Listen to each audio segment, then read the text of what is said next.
Good evening and welcome once again to another weekend edition. My name is Peter Resnick from ShadowTrader.net. Great to be with you once again. All over the place week on this shortened week. Monday was a holiday where we had a large opening gap down on Tuesday due to the tariff Greenland news, which then flipped itself the next day. A little bit more on that later, taking the markets back up to that no man's land that the S&P and NASDAQ have been in for most of this short 2026 thus far. All right, we're going to show you what that looks like on the charts. I'm also going to get into a lot of trade ideas in this show because I've got a should I do this trade segment with two different actually options ideas that we're going to analyze, and I've got number one draft pick where instead of one stock I've got three. All right, so all that and more in today's weekend edition. Let's take a look back on some of the dynamics that define this week in trade, most notably a flip, if you will, in the relative strength, relative weakness between technology and financials. We've been seeing for a while, late in 2025, the financials were really ruling the roost and kind of rallying really hard while tech was sideways to down. That dynamic has now flipped a bit in this new year of 2026. So let's get into that. But first, let's take a look at what's going on with ruling reasons. These are the things that were really driving price action this week. Remember, Tuesday, the market was closed. This news here on Tuesday actually came out over the weekend. POTUS threatened 10% tariffs on any trading partners opposing Greenland acquisition. The market did not like that on Tuesday morning, but then on Wednesday, we had a tone shift, right? It all kind of flipped. Tone shift on the Greenland tariffs. And this here is an acronym that I made up, just to clear up what this is. This is the HSC TWB MCI trade, also known as the Hasikta Wubum key or something like that, regardless. But this we coined because obviously at ShadowTrader, I've been doing this like 20 years now, and we always try to really not politicize anything and just stay away from that as much as possible. Obviously, we've got all kinds of different subscribers. Everybody's got their own opinion on everything. So I coined this phrase basically here, this acronym, if you will, because I thought it just rolls off the tongue really easily and it's easy to remember what's going on. That basically stands for hard shell corn tortilla with beans, meat, and cheese inside. And I know, it might take a little bit of getting used to, if you will, but I think that everybody's going to glom onto this very soon. And you're going to see CNBC, Bloomberg, they're going to be talking about this trade. So that's kind of the new acronym. Anyway, on Thursday, we had the follow-on strength from the prior session's relief rally, right? The relief that that tariff situation was not going to happen. And we rallied then. And on Friday, guidance from Intel took us down a little bit, but here's what's important. Semi's down a bit, but gap doesn't hold. And that is very important because you want to carry forward that type of information in your narrative. Whenever you have an overnight gap that really does nothing but ends up rallying the whole day, that tells you the type of selling that was going on was just knee-jerk overnight, and all that was happening was a reaction to those Intel earnings. NASDAQ futures were down a little bit more than ES, obviously, on that, but then we rallied anyway. All right, let's take a look at some numbers here on the weekend review. So big focus here, obviously, is on the tech and financials. Look at how they're split. This is what I'm talking about, how that dynamic shifted all of a sudden, where it was opposite late last year where we saw financials leading so much and tech was weak. Now the dynamic seems to have flipped. Obviously positive on all three averages here for the week, starting from Tuesday to Friday's close. Healthcare and discretionary were solid.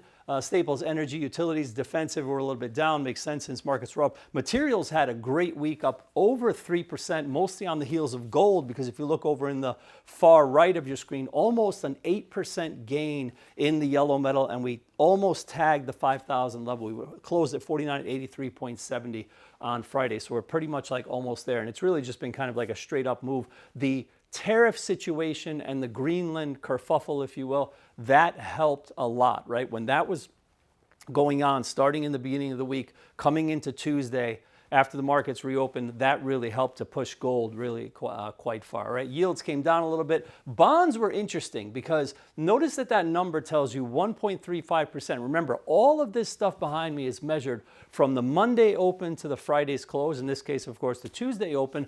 But it's interesting that the bonds were up if you measure it that way, because the bonds actually started the week quite down. Remember, once again, the whole tariff Greenland situation, the market did not like that, and you saw this huge yield increase across the board everywhere. Sovereign yields basically went up around the world. Obviously, yields up, price down, but that didn't last. Those down prices were really just on Tuesday, and we kind of spent the whole rest of the week rallying as yields came in a little bit, which makes sense because as that Hiska Dum B, whatever you call it, trade, kind of chilled out. Obviously, the situation just kind of flipped. All right. Volatility also down about 20% on the whole week from the top to bottom. Obviously, you start high and you end low. You get that. And crude up about 4%. And Bitcoin had yet another junky, bad, however you want to look at it, week, ending under 90,000. And once again, that 95,000 level still continues to be the key level that the market can't seem to get over. And even with the rally in equities, which would have made you feel like it was more of a risk-on situation, it did not bleed into or help Bitcoin at all, which is somewhat of a sign of weakness, I think, because generally Bitcoin has been acting like a risk-on asset a lot. And with the markets kind of firming up this week, you would have thought we would have had something on that front, but nothing yet on Bitcoin. So keep watching that 95,000 level to see if there's going to be any type of a buy trigger anytime soon.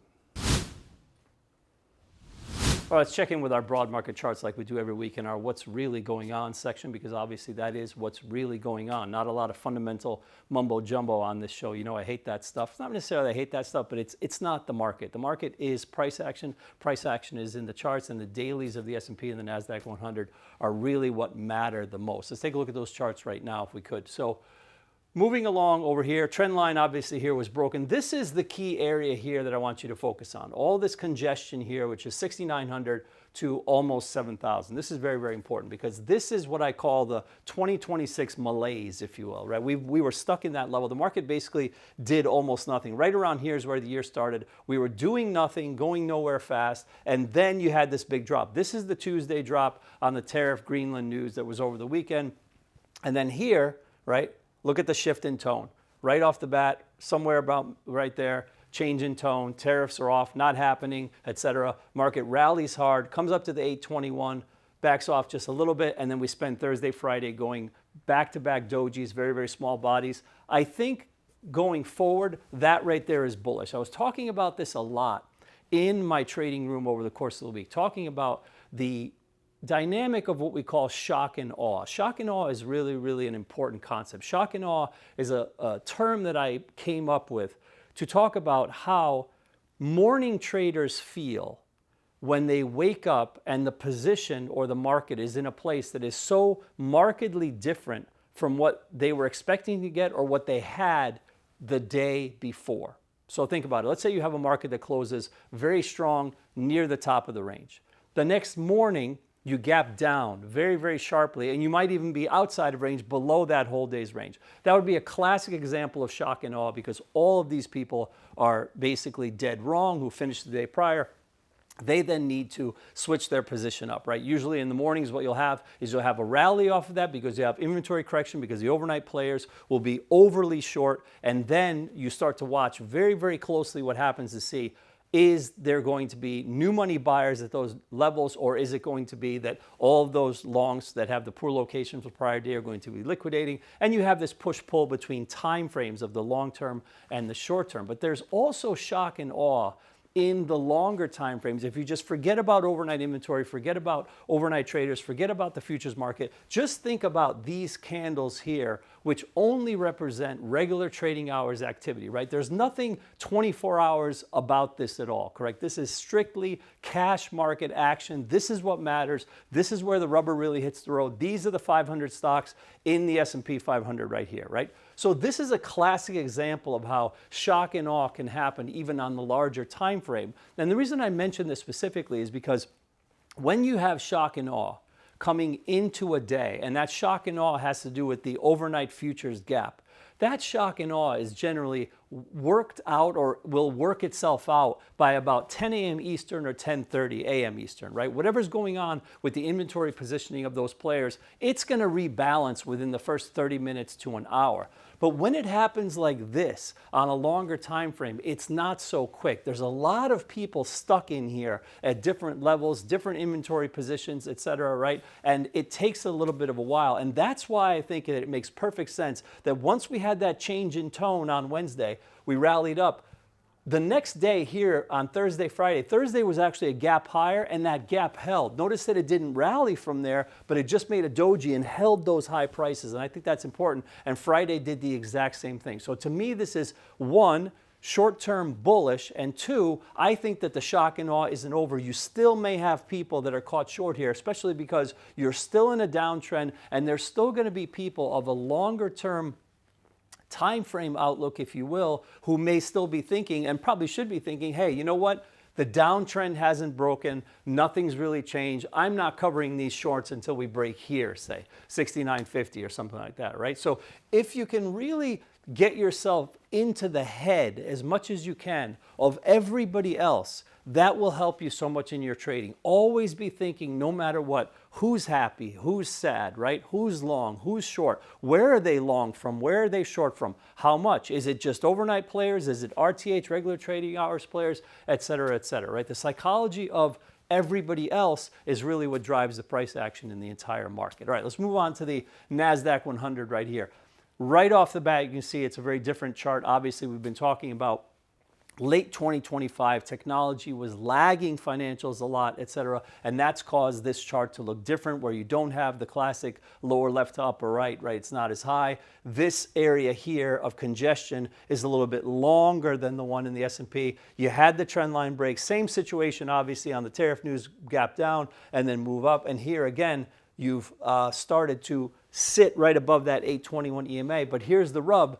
Notice that as that dynamic shifted over the course of this week, where money was coming out of financials and into technology, look what it did to the NASDAQ 100, where Friday's bar is in relation to the downtrend line.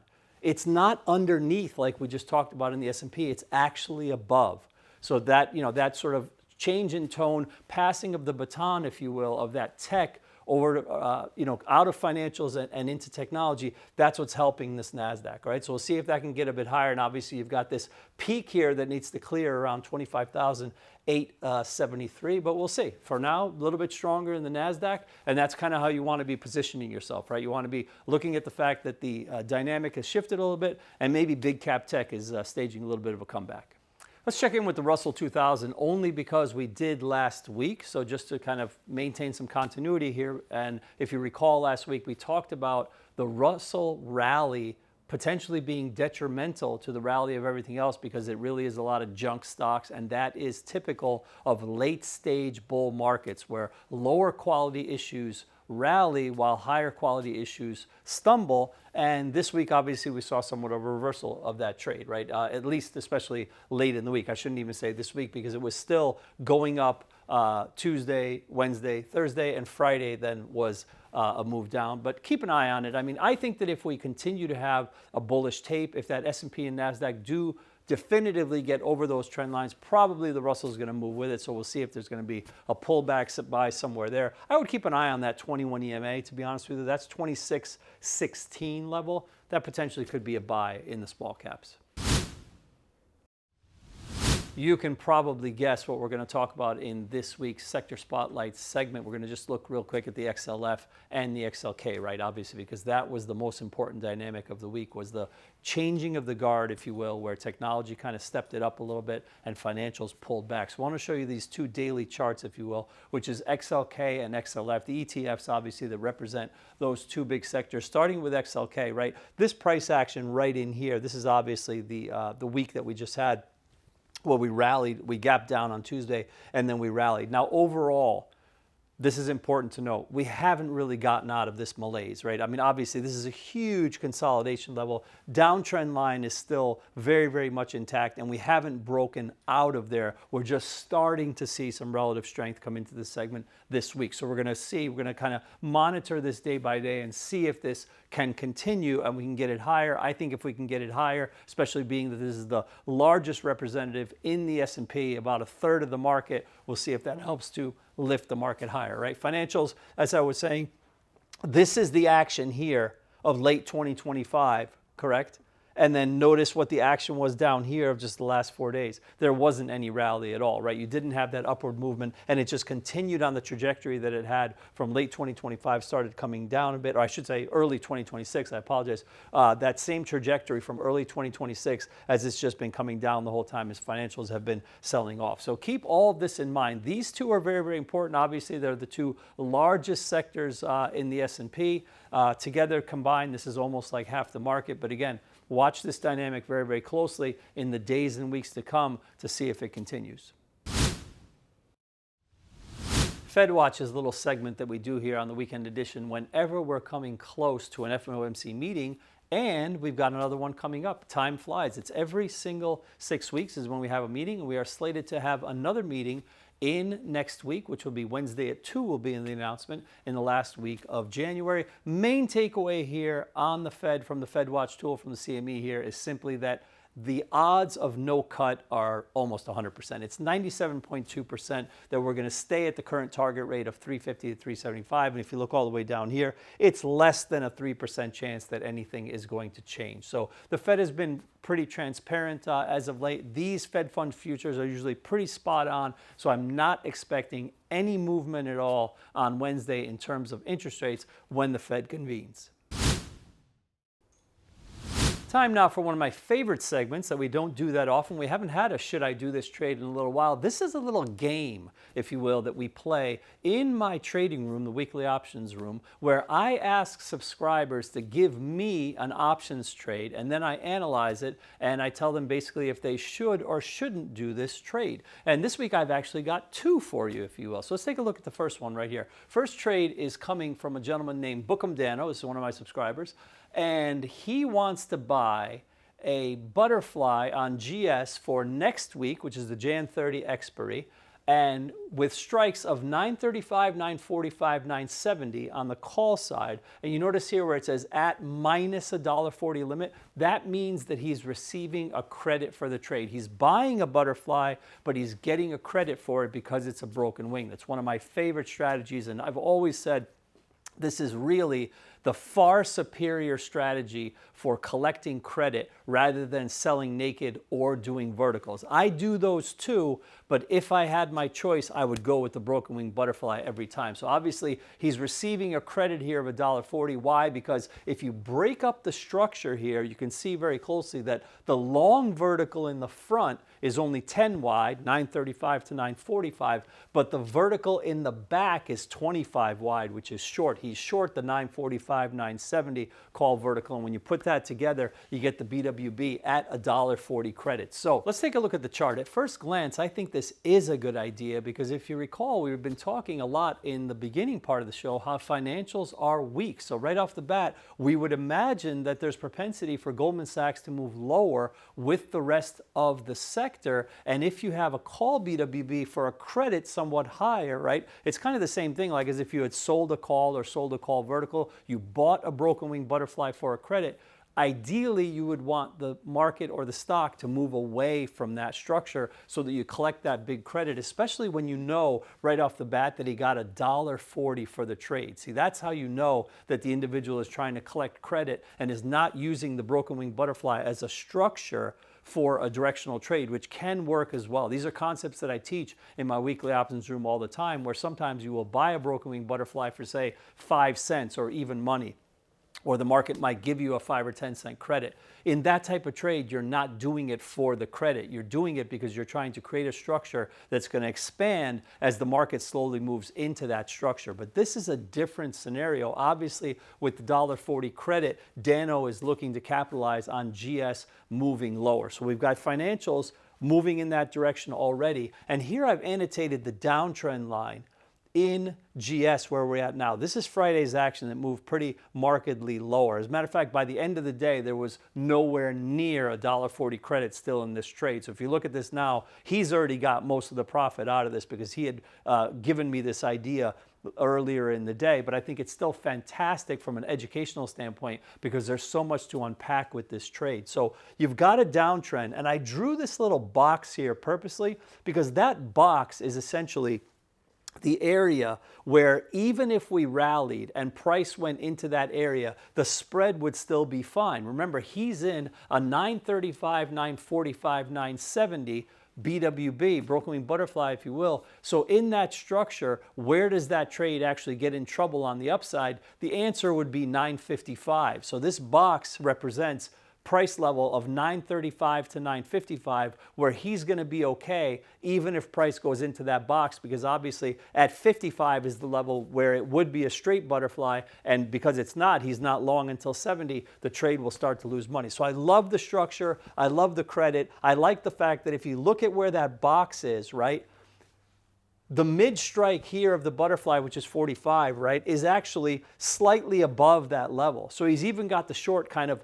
back behind the trend line, which I really like. So a lot to like here. Good trade idea. Bottom line, I would do this trade. Let's look at another one, if you will. This is another subscriber sent me this as well. This is on silver, and I thought it was a great one to talk about because obviously the metals are just absolutely on fire. We've got $100 silver and we've got $5,000 gold basically happening right now, right? So this is a bearish idea, if you will, coming to us from a gentleman named Arthur, and he said, what if I buy a butterfly on silver going out to the Feb 20 expiry, okay, and I want to buy an 85, 75, 65, so in this case it's a straight butterfly, correct, because there's equidistance between the strikes, right? He's buying a straight fly and he wants to pay $2.12 debit for it, okay, and I drew a box here basically from 85 to 65 because that's the profit area of the trade. So do I like this trade?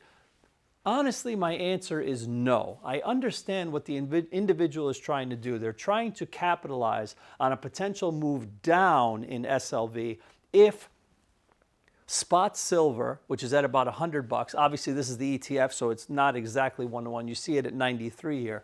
But he's trying to capitalize on a move potentially down away from the $100 level in silver. Why don't I like this trade? I think a lot of newer traders who come to the market would look at this and say, oh, this is a great idea, right? Because they mistakenly think that the market has a sense of gravity to it, and it doesn't, okay? We experience gravity all the time in the real world, and we should be thankful for it because that's what keeps us grounded, if you will. But there's no such thing in the markets. There's no such thing as gravity in the markets, meaning that this doesn't have to come down. It can go higher, or it can consolidate by time and not price. And when that happens, that $2 premium that was purchased looking for the move into this box is going to slowly erode, okay? That's scenario number one, where price doesn't come down. Scenario number two, to me, is just as negative, because using the butterfly structure and going all the way out here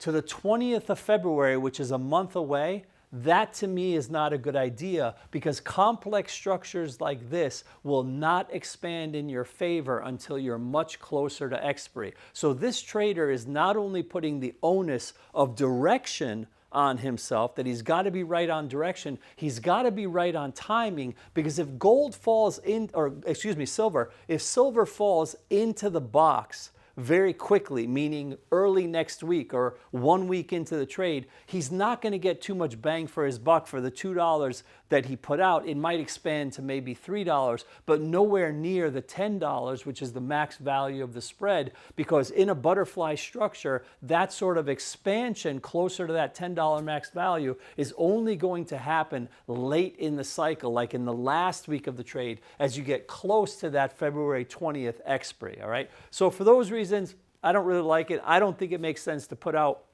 the $2 debit looking all the way out to February 20th. For me, I would not do this trade. Let's get into some trade ideas this week. This is a segment that I like to call number one draft pick, because it is where I give you my top idea for next week, show you a chart that I think is going to have some movement. And this week is kind of special because I've actually got 3 ideas to present to you, and they're all in the technology space, going with the theme of that tech could be waking up again and maybe getting a little bit more bullish. So you're going to want to look at these 3 names here. Let's take a look at what I've got to offer this week. It's going to be Iron, Kratos, and Figure. Those are the 3 stocks that we're going to talk about here for the number one draft picks. Let's get into some charts. Let's look at the first one here. This is Iron, okay, which is in the data center space. A couple of peaks here, sort of fall-ish of 2025, coming down. First thing I like is the rounded bottom. This bottom is very rounded, if you will, kind of like a cup. And I know that I've got clearance from this 57 area back up to the high, which is almost 77.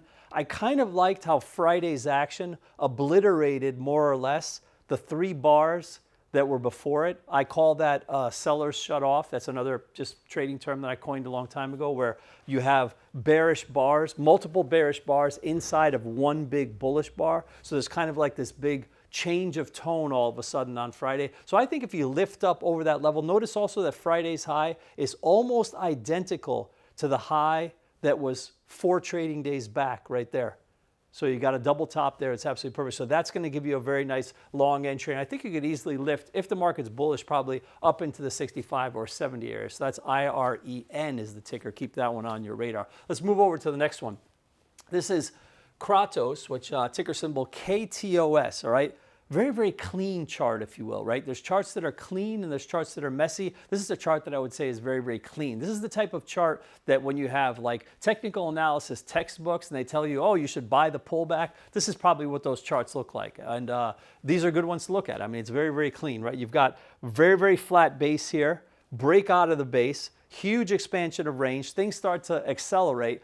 And now you're looking at literally the first pullback after that level, okay? The first pullback is almost always a buy because there's the FOMO of everybody who didn't get in here early enough and they're looking for that second bite at the apple, if you will, and that's what's happening now. So we've lost the 8, but the 21's coming in, and this is where I think buyers are going to get a little bit more active. 105.50-ish is the area right now where the 21 is. I think the KTOS should be a buy in this area, and you're going to be looking for a move at least probably to about 120 because that would be about half of that pullback move there. All right, let's look at number 3 here, which is this chart here. This is Figure, F-I-G-R, which is in the fintech space, blockchain. But what I love about them is they are not doing anything with currency on the blockchain, okay? It's different from that. Check them out. You can see what they do. And it's a relatively new issue, okay? This stock has not been around that long. They IPO'd not that long ago. Again, long base here. Long base, which is generally bullish, building up pressure, and then you start to break, right? Break, up, and then balance, up again, and this is pullback again. And remember, if stocks are going to stay in trend for protracted periods of time, there are usually moves that are measured in odd numbers. There will be 3 moves, there'll be 5 moves, there'll be 7 moves, there'll be 9 moves. This is very early in the stage, early in the game here. We're probably in like the first or second inning if the stock is going to keep rallying, because how many moves have you had? 1, consolidate, 2. That's it. So we're looking for that move number 3, which would be the odd number, which would make sense. Trendline support is going to be where it's at, coming in right now, right about 60. A little bit of a reversal bar on Friday. The stronger entry would obviously be above Friday's high or just connect these highs, and wherever that downtrend line of the pullback is, which is basically above Friday's high, that should give you a good entry point. And again, minimum 50% of that level. So that's roughly 80 to 60. You're going to want to see a rally at least to 70 before you start peeling off some of the profits on this one. All right. So 3 solid ideas for you here. 3 number 1 draft picks, all long and all in the tech space for this week. Let's wrap up with a little looking ahead, if you will. Economic data and earnings, which is super important next week. You'll see in a moment when I'm about to show you the next screen. Next week is going to be a doozy as far as big cap tech. Let's take a look at what's going on here. So economic data is the usual. Nothing major going on. We're going to get consumer confidence and new home sales on Monday. UPS is going to report on Tuesday. That one could be kind of important. Remember, I only give you a few names, the ones that I'm personally interested in, but also the ones that I think could be market moving. So UPS could be somewhat of a bellwether for the economy. We'll see what happens. That's going to be on Tuesday morning. But here's where things start to get very hot and heavy into the back end of the week, because FOMC announcement is coming on Wednesday. That, as I was saying earlier, is probably the least of our concerns, because we already know they are not going to be doing anything. Almost 100% chance that rates are not moving on Wednesday. So the whole focus next week is going to be here on the big cap tech, which is mainly Tesla, Meta, IBM, ServiceNow, and then look at Thursday, MasterCard, Visa, Apple, KLA Tencor, which is a giant in the semiconductor space. That's going to matter a lot. And Friday is going to be more old economy, if you will, names which American Express, Chevron, and Exxon, along with some inflation data, core PPI. Those are generally market movers. And then, of course, the usual employment data, which we always get on Thursday. But really, the big focus for next week is going to be on that big cap tech. I would say Tesla, Meta, ServiceNow, Apple. That's going to be your focus for next week. We'll see how it goes. All this stuff is very, very much market moving, and I think it's going to shake up the market probably in a big way. Watch very, very closely, especially on the morning after. Tech always reports in the evenings. The more traditional stuff like financials, etc., they usually report in the mornings, right? So be aware when this stuff is hitting the tape next week. And that's my show for this week. Thank you so much for spending a little bit of your weekend with me. If you can, remember, please hit the like and subscribe buttons. It does help the channel a lot. Also, that little bell icon to be notified whenever Shadow Trader posts new videos, which is daily through our Shadow Shorts program. Myself and the entire Shadow Trader team, which is me and the other 7 or 8 guys and gal, we have one woman with us, we make videos every night, and they're very short. They're like 3 minutes to 5 minutes, usually almost always something actionable that you can use in the markets. You can sign up for those right on our homepage. All right, let's recap a little bit of what we talked about. So if you recall, 3 weeks ago, the title of this video was Cautiously Bullish, right?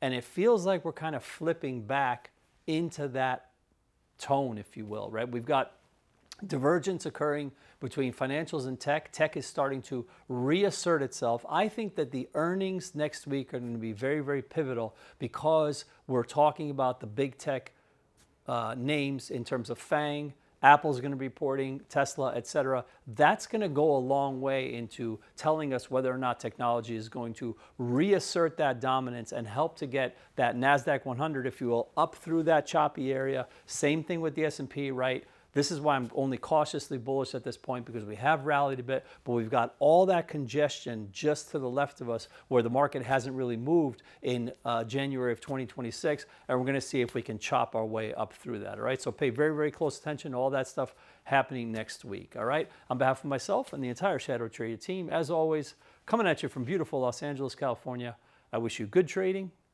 and good night.